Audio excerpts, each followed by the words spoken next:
I figured, why not? So I'm just doing one more part real quick to make up for the lack of not being there for a while, if anyone's even watching this. But yeah, we're in the doctor's office. There is no music whatsoever. I'm kind of confused. I'm worried. Am I about to get kicked in the nuts or something? I hope not. The room is not large and it smells strange. A friendly-looking man turns around on his office chair to face me as I enter. Oops. Okay. I skipped it. Oh! How'd he go back? Smiling man. Alright, I got the voice for this right here, man. Hello there. What can I do for you today? He's young looking and sort of rugged, but the dimples in his cheeks wash that impression away when he smiles. Are you the nurse? He smiles like a person who has heard this very same question hundreds of times. Why, yes, I am. It says so on the door, no? You can call me by my name, or just the nurse, like everyone else. Of course, I shake off my confusion, realizing I probably should grab his extended hand. His handshake is rather firm and friendly. Right, I'm a new student, and my homeroom teacher told me to come and meet you. My name is, Hisao Nakai? His eyes light up with revelation, and he snaps his fingers.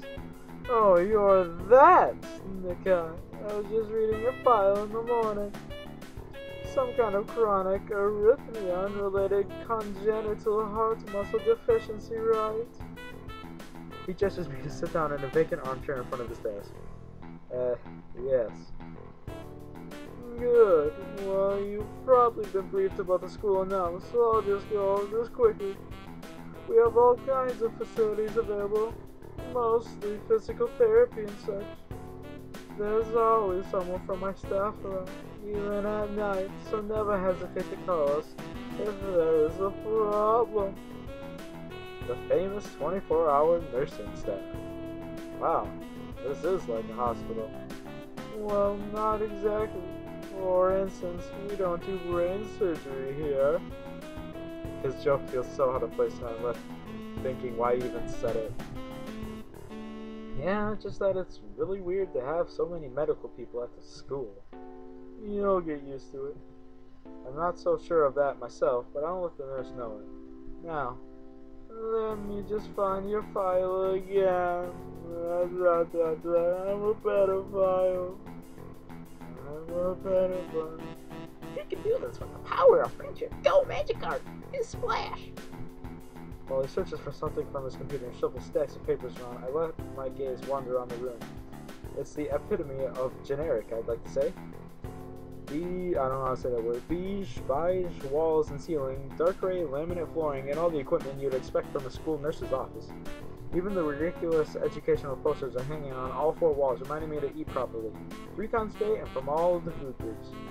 Smiling, the nurse draws a thick file from a stack of similarly thick files and opens it. What a great description. So, you already have medication for the arrhythmia. Just remember to take your pills every morning and evening, or it won't be much help. Apart from that, do you do any sports? Rash stuff like, I don't know, boxing? He grins to his own joke, but I don't. Well, I played soccer occasionally with some classmates. Alright, I'm afraid I'm going to have to recommend you refrain from doing that. At least, for the time being. Oh. My lack of reaction makes him raise an eyebrow. But really, I'm not too bothered by him forbidding me to kick a ball around. I guess I never did it out of burning passion for the sport, just to have something to do. Any kind of concussion might be very dangerous to your heart, and risking another attack is not a good idea. Was the previous one caused by a sudden concussion to the chest area? There is no mention of the cause in your papers. Not exactly. I sidestepped the question acceptably, and he glances at me over his papers with a more serious expression on his face. Getting serious, man. Still, you need to keep your body healthy, so some exercise would do you good. We have physical therapy and such available, as I said, but I don't think you really need such heavy measures. Just get some light exercise regularly. Brisk walks or even light jogging, jumping rope, that sort of thing. Swimming maybe. There's a pool here. So I was told. You were? Very good. At any rate, I'm sure you've been told this before. You just need to take care not to overexert yourself. He wags his finger to emphasize the point. Why am I still talking like this? I don't know, but it's kind of scary and it's creeping me out. No need, really. I've heard this 1,000 times already. Absolutely no unnecessary risks. Take care of yourself. Okay. Goes over my papers one more time and sets them on the desk, obviously content. Good, that's it then. Come meet me if you ever need something. The music's terrible. I mustered up before I even realized it. A quick visit, indeed. I ended up standing in front of the main building and the auxiliary building. Although to my eyes, they still look one and the same. It's the first real look I get at the other students, so I watch people come out of the school going towards the gate or the dorms. Everyone seems to know where they are going, and I still keep thinking that most of them don't look too special for being students at a special school. Then again, neither do I. Does that make me one of them? One of us? I should go somewhere too, to prevent me from getting lost. It's around dinner time, but I feel just tired instead of hungry. The weariness in me only grows as I trudge towards the dorms, set a little way apart from the main building on the song. There's a garden of sorts between the schools and dorms, shrubbery, flowers, and that overbearing smell of fresh-cut grass that fills the atmosphere. You know, this picture actually looks realistic.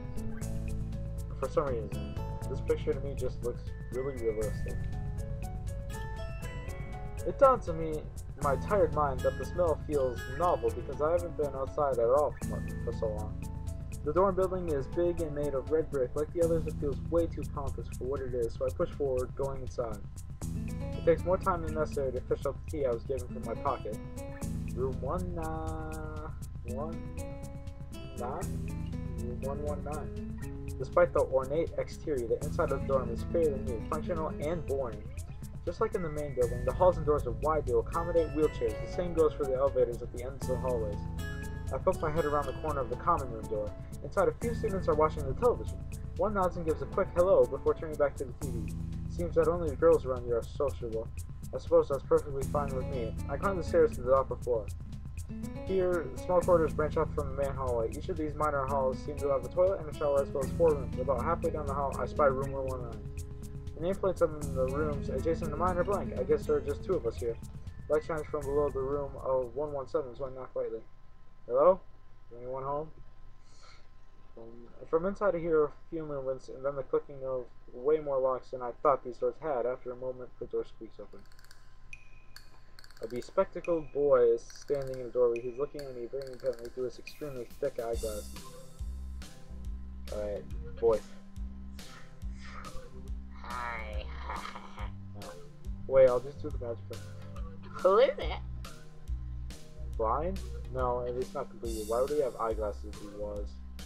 He moves closer to me until my nose are almost touching. His breath stinks of garlic. Hi. I'm moving into the next room. I thought I should introduce my... His face suddenly brightens in realization and he stands back upright, thrusting his hand out in a smiling greeting almost straight to my diaphragm. Oh, sup, dude? The name's Kenji. Ah, hi.